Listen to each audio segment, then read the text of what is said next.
السلام علیکم ورحمۃ اللہ وبرکاتہ۔ بسم اللہ الرحمن الرحیم۔ بادشاہ وقت اپنے محل میں نہایت شان و شوکت سے براجمان تھا۔ اچانک ایک شور اٹھا۔ بادشاہ نے حیران ہو کر پوچھا، یہ کیسا شور ہے؟ کچھ خدام شور کی حقیقت جاننے کے لیے لپکے۔ محل کے باہر لوگ ایک ہی سمت میں بھاگ رہے تھے۔ ہجوم بڑھتا جا رہا تھا۔ ہر شخص ایک دوسرے سے آگے نکلنے کی فکر میں تھا۔ زبردست دھکم پیل ہو رہی تھی۔ بہت سے لوگوں کی جوتیاں تک ٹوٹ گئی تھیں، لیکن ہجوم کے جوش و خروش میں مزید اضافہ ہو گیا تھا۔ بادشاہ ابھی تک حیران بیٹھا تھا۔ اس نے اپنے جن ملازمین کو شور کے بارے میں معلوم کرنے کے لیے بھیجا تھا، لیکن وہ ابھی تک نہ لوٹے تھے۔ بادشاہ کے اطراف جو چند افراد رہ گئے تھے، ایک ایک کر کے وہ بھی چلے گئے، اور بہت بڑی سلطنت کا بادشاہ اس وقت اتنے بڑے محل میں بالکل اکیلا رہ گیا تھا۔ بادشاہ کے محل میں ایک کنیز کھڑی لوگوں کو دوڑتے دیکھ رہی تھی۔ اس نے سادگی سے پوچھا، یہ بھگدڑ کیسی ہے؟ لوگ کہاں جا رہے ہیں؟ کسی نے اسے بتایا، خراسان کے بہت بڑے عالم حضرت عبداللہ بن مبارک رحمۃ اللہ علیہ تشریف لائے ہیں۔ لوگ ان کے دیدار کے لیے دوڑے جا رہے ہیں۔ کنیز بے اختیار کہہ اٹھی، اور اس کا یہ بے ساختہ جملہ تاریخ کے صفحات پر ثبت ہو گیا۔ اصل بادشاہت تو حضرت عبداللہ بن مبارک کی ہے، نہ کہ ہارون الرشید کی، کہ بغیر پولیس اور اہلکاروں کے لوگ بادشاہ کے لیے جمع ہی نہیں ہوتے۔ کنیز نے بالکل سچ کہا تھا۔ ہارون الرشید کی سلطنت اتنی وسیع تھی کہ ایک بار انہوں نے بادل کے ایک ٹکڑے کو دیکھ کر نہایت اطمینان سے کہا تھا، تو جہاں تیرا جی چاہے جا کر برس جا، تیرا خراج بہر صورت میرے پاس آئے گا۔ ہارون الرشید رحمۃ اللہ علیہ کی سلطنت ہند اور تاتار سے لے کر بحر اوقیانوس تک پھیلی ہوئی تھی۔ اندلس کے سوا کل اسلامی دنیا ہارون کی تابع فرمان تھی، اور یورپ کے بعد صرف روم اور یونان کی حکومتیں تھیں، اور یہ دونوں حکومتیں بھی سلطنت عباسیہ کی باج گزار تھیں۔ سلطنت عباسیہ میں موجودہ سرزمین حجاز، شام، اردن، یمن، مصر، ایران، افغانستان، ترکی، روس، ترکستان، آرمینیا، سندھ اور افریقہ کا بڑا حصہ شامل تھا۔ اتنی بڑی سلطنت کے باوجود لوگوں کے دلوں پر حکمرانی حضرت عبداللہ بن مبارک رحمۃ اللہ علیہ کی تھی۔ دلوں کا یہ بادشاہ مملکت کے بادشاہ یعنی ہارون الرشید سے ملنے سے ہمیشہ گریز کرتا تھا۔ ہارون الرشید نے حضرت عبداللہ بن مبارک رحمۃ اللہ علیہ کو کئی بار ملاقات کی دعوت دی، لیکن وہ گریز کرتے رہے۔ ابراہیم بصری رحمۃ اللہ علیہ، جن کا تعلق دربار شاہی سے تھا، اور وہ حضرت عبداللہ بن مبارک رحمۃ اللہ علیہ کو بہت عزیز رکھتے تھے، کہتے ہیں کہ ہارون الرشید نے حضرت عبداللہ بن مبارک رحمۃ اللہ علیہ سے ملنے کی خواہش متعدد بار ظاہر کی، لیکن میں ٹال دیتا تھا۔ میں جانتا تھا کہ ابن مبارک رحمۃ اللہ علیہ کے سامنے دین و شریعت کے خلاف کوئی بات ہوگی تو وہ ہارون کو سختی سے روکیں گے، بلکہ تنبیہ کریں گے، اور یہ بات ہارون کی ناگواری کا سبب بنے گی، اور پھر نہ جانے اس کا کیا نتیجہ ہو۔ حضرت عبداللہ بن مبارک رحمۃ اللہ علیہ، جنہوں نے اپنے بے پناہ علم اور بلند کردار کی بدولت ایک جہاں کو منور کیا، ایک نہایت دیندار اور متقی باپ کے بیٹے تھے۔ آپ کے والد مبارک غلام تھے۔ آپ کی پیدائش 118 ہجری بمطابق 736 عیسوی میں ہوئی۔ آپ کی کنیت ابو عبد الرحمن ہے، اور اصلی وطن مرو ہے، چنانچہ مروزی کہلاتے ہیں۔ مرو میں ابتدائی تعلیم و تربیت کے بعد حضرت ابن مبارک رحمۃ اللہ علیہ نے شام و حجاز، یمن و مصر، کوفہ اور بصرہ کے مختلف شہروں اور قصبوں کا سفر کیا، اور بڑے بڑے اہل علم، شیوخ اور علماء سے فیض حاصل کیا۔ حضرت امام احمد رحمۃ اللہ علیہ کہتے ہیں، طلب علم کے لیے حضرت عبداللہ بن مبارک رحمۃ اللہ تعالی علیہ سے زیادہ سفر کرنے والا ان کے زمانے میں کوئی نہ تھا۔ یہ بات پیش نظر رہنی چاہیے کہ اب سے 1250 سال قبل ذرائع عام دورفت نہایت محدود تھے، اور سفر کرنا موجودہ زمانے کے مقابلے میں بہت مشکل تھا۔ ان کے ممتاز اساتذہ میں امام ابو حنیفہ، امام مالک، سفیان بن ثوری، سفیان بن عیینہ اور امام اوزاعی رحمہ اللہ علیہم جیسے جید علماء کرام اور فقہا شامل ہیں۔ حدیث کا ذکر چھٹ جاتا تو ساری رات آنکھوں میں کٹ جاتی۔ ایک دن نماز عشاء کے بعد علی بن حسن رحمۃ اللہ علیہ کے ساتھ کسی حدیث کے بارے میں گفتگو شروع ہوئی۔ ساری رات مسجد کے دروازے پر کھڑے کھڑے گزر گئی، اور انہیں احساس تک نہ ہو سکا۔ علم حدیث میں آپ کا مرتبہ امام حدیث کا ہے۔ آپ رحمۃ اللہ علیہ کی بیان کردہ روایات کی تعداد 1000 کے قریب ہے۔ محدثین کو کسی حدیث میں اختلاف ہوتا تو حضرت عبداللہ بن مبارک رحمۃ اللہ علیہ کے پاس چلے جاتے۔ حضرت فضالہ رحمۃ اللہ علیہ کہتے ہیں کہ جب بھی محدثین میں کسی روایت پر اختلاف ہوتا تو وہ کہتے کہ اچھا، اس اختلاف کو طبیب حدیث کے پاس لے چلو۔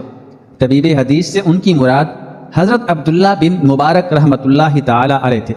خلافت راشدہ تک حدیث کی روایت پر کچھ حدود و قیود عائد تھیں، خصوصاً حضرت عمر فاروق رضی اللہ تعالیٰ عنہ اس معاملے میں بڑے سخت تھے، لیکن بنو امیہ کے زمانے میں اس فتنے نے بہت سر اٹھا لیا۔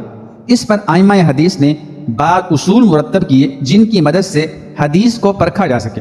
جو شخص اس زمانے میں قال النبی صلی اللہ علیہ وآلہ وسلم کے الفاظ زبان سے نکالتا، اس کی روایت کی صحت ہی نہیں، اس شخص کے ذاتی حالات کے بارے میں تفشیش شروع کر دی جاتی تھی جب تک اس کے ضبط احتیاط، قوت حافظہ اور اخلاقی حالت کے بارے میں اطمینان نہ ہو جاتا، ائمہ حدیث اس کی روایت قبول نہ کرتے تھے۔ حضرت عبداللہ بن مبارک رحمۃ اللہ تعالی علیہ نے بھی اس سلسلے میں بہت کام کیا۔ ابن عساکر کہتے ہیں کہ ہارون الرشید رحمۃ اللہ علیہ کے پاس ایک ملحد لایا گیا۔ ہارون الرشید نے اس کی گردن مارنے کا حکم دیا۔ ملحد بولا کہ آپ ان 1000 احادیث کا کیا کریں گے جو میں نے تیار کر کے ملک بھر میں پھیلا دی ہیں، حالانکہ ان میں رسول اللہ صلی اللہ علیہ وآلہ وسلم کی زبان سے نکلا ہوا ایک لفظ بھی نہیں ہے۔ ہارون الرشید نے اطمینان سے کہا، اے دشمن خدا تو کس خیال میں ہے؟ ابو اسحاق فزاری اور حضرت عبداللہ بن مبارک جیسے نقاد یہاں موجود ہیں، وہ ایک ایک حرف نکال کر باہر پھینک دیں گے۔ اس کے بعد ملحد کو سزائے موت دے دی گئی۔ حضرت عبداللہ بن مبارک رحمۃ اللہ علیہ کی ذات قرآن پاک کی آیت ادخلوا فی السلم کافہ، یعنی اسلام میں پورے کا پورے داخل ہو جاؤ کا مکمل نمونہ تھی۔ آپ رحمۃ اللہ علیہ کے استاد حضرت سفیان بن عیینہ رحمۃ اللہ علیہ کہتے ہیں کہ میں نے صحابہ کرام رضی اللہ تعالی عنہم اجمعین کے حالات پر غور کیا تو حضرت عبداللہ بن مبارک رحمۃ اللہ علیہ کے سوائے اس کے اور کسی بات میں صحابہ کرام سے کم تر نہ پایا کہ انہیں نبی کریم صلی اللہ علیہ وآلہ وسلم کی صحبت میسر نہ تھی۔ ایک بار حضرت عبداللہ بن مبارک رحمۃ اللہ علیہ نے شام میں کسی شخص سے قلم ادھار لیا۔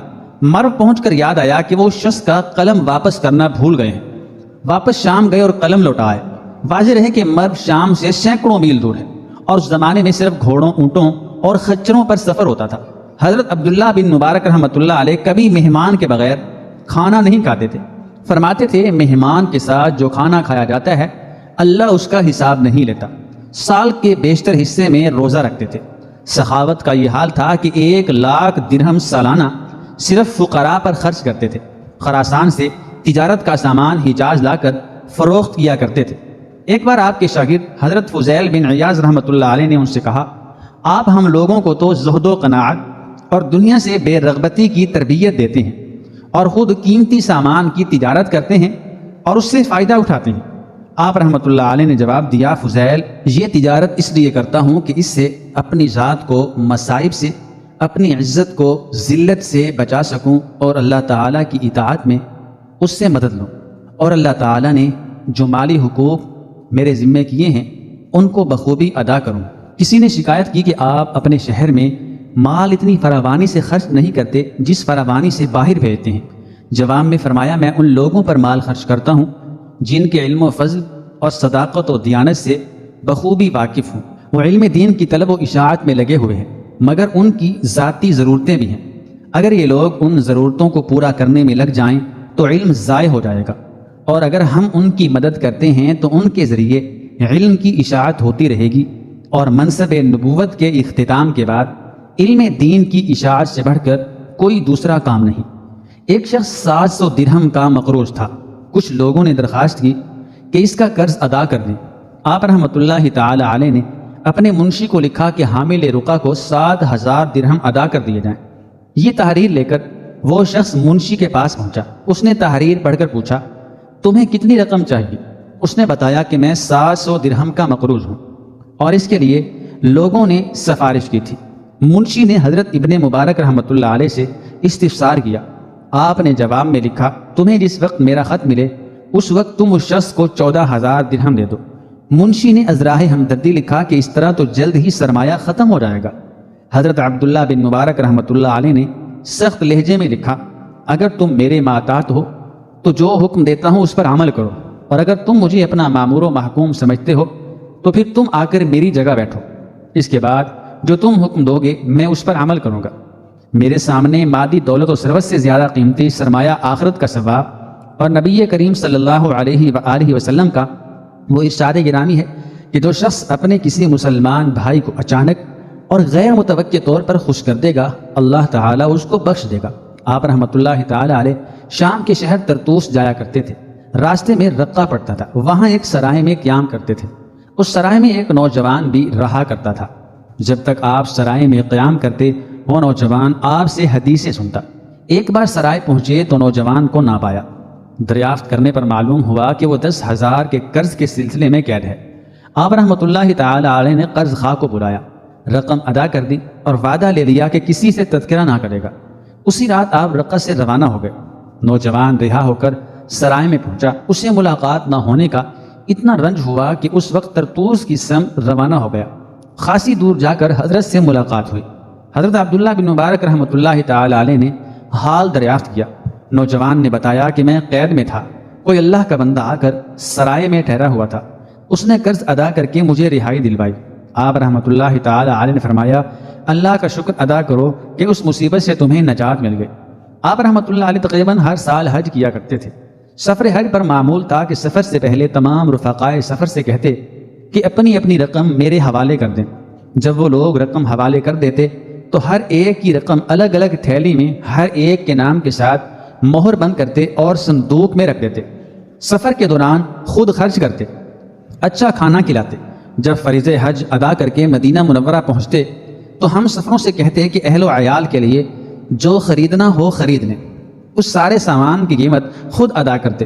جب واپس پہنچتے تو سب کی دعوت کرتے اور ہر ایک کو اس کی تھیلی لوٹا دیتے۔ جی آپ کا زندگی بھر کا معمول تھا۔ مر میں آپ کا اچھا خاصا کشادہ مکان تھا، لیکن اسے چھوڑ کر کوفہ چلے آئے اور نہایت تنگ و تاریک مکان میں ٹھہر گئے۔ لوگوں نے اس کی وجہ دریافت کی تو فرمایا جس بات کو تم پسند کرتے ہو یعنی عقیدت مندوں کا ہجوم وہ مجھے ناپسند ہے، اور یہاں تم گمنامی کی زندگی کو ناپسند کرتے ہو حالانکہ وہ مجھے پسند ہے۔ ایک بار کسی سبیل پر پانی پینے گئے، وہاں اچھا خاصا ہجوم تھا۔ اچانک ایسا دھکا لگا کہ دور جا پڑے۔ اٹھ کر اپنے ساتھی سے فرمایا زندگی اسی طرح گزارنی چاہیے کہ نہ ہم کو لوگ پہچانے نہ ہماری توقیر کریں۔ جیسا کہ ہم نے شروع میں ذکر کیا کہ حضرت عبداللہ بن مبارک رحمۃ اللہ علیہ کی زندگی قرآن پاک کی آیت ادخلوا فی السلم کافہ کا نمونہ تھی۔ آپ رحمۃ اللہ علیہ زندگی کے ہر گوشے میں اسلام پر عمل پیرا تھے۔ آپ رحمۃ اللہ علیہ نے سال کو 3 حصوں میں تقسیم کر رکھا تھا، تجارت اور درس و تدریس، جہاد اور سفر حج۔ اس زمانے میں رومیوں اور مسلمانوں میں بڑی کشائش تھی۔ کبھی رومی اسلامی سرحدوں پر حملہ کرتے تو کبھی مسلمان پیش قدمی کرتے۔ ایک بار لشکر اسلام رومیوں کے خلاف صف آرا تھا۔ رومی فوج سے ایک سپاہی نکلا، اس نے لڑنے کی دعوت دی۔ سلیمان مروزی رحمۃ اللہ علیہ کہتے ہیں کہ مسلمانوں کی جانب سے بھی ایک سپاہی نکلا، اس نے پہلے ہی وار میں رومی فوج کے سپاہی کا کام تمام کر دیا۔ پھر دشمن کے کئی سپاہی یکے بعد دیگرے آئے اور ان سب کا یہی حشر ہوا۔ لوگوں نے یہ بہادری دیکھ کر اس مسلمان مجاہد کو گھیر لیا۔ اس کے چہرے پر نقاب ہٹائی گئی تو دیکھا حضرت عبداللہ ابن مبارک رحمۃ اللہ علیہ ہیں۔ آپ رحمۃ اللہ تعالی علیہ نے متعدد کتب تصنیف کی ہیں۔ عظیم بزرگ نے دائی اجل کو لبیک ایسے عالم میں کہا جب وہ شام کے علاقے میں جہاد کے لیے گئے ہوئے تھے۔ 181 ہجری بمطابق 997 عیسوی کی بات ہے۔ دوران سفر طبیعت خراب ہو گئی، صحرائے شام کے شہر حیت میں ٹھہرے۔ ستو پینے کی خواہش ظاہر کی۔ ایک شخص نے ستو پیش کیا، لیکن یہ شخص ہارون الرشید کا درباری تھا، اس لیے ستو پینے سے انکار کر دیا۔ وفات سے کچھ دیر قبل آواز گلے میں پھنس گئی۔ انہیں خدشہ ہوا کہ زبان سے کلمہ شہادت نہ نکل پائے گا۔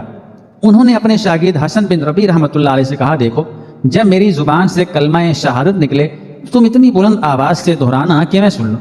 جب تم ایسا کرو گے تو یہ کلمہ خود بخود میری زبان پر جاری ہو جائے گا، اسی حالت میں خالق حقیقی سے جا ملے۔ ہم سب اللہ ہی کے ہیں اور ہمیں اللہ ہی کی طرف لوٹ کر جانا ہے۔ انا للہ و انا الیہ راجعون۔